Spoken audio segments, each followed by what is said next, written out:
i volimo iskrenom ljubavi, tako ćemo zaslužiti mir u duši pravi.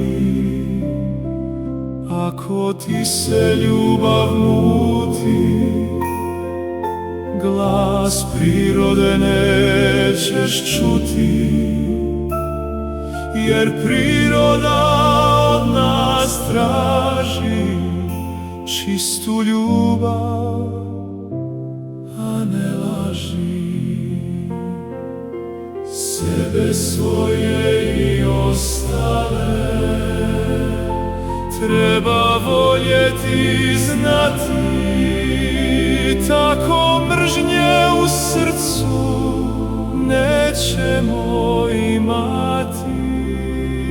Svi imamo dokaza,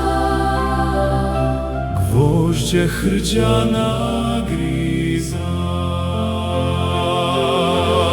Isto tako mržnja dušu nam razara i zdravo nam tijelo u bolesno stvara. Zato mrziti nikoga, jer je ljubav od Boga, mržnja je od zloga.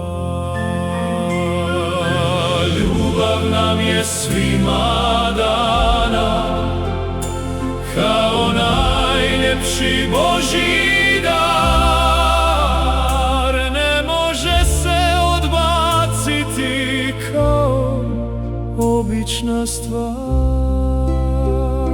Zato nikome ne činimo što i sami ne volimo, da na prvom mjestu bude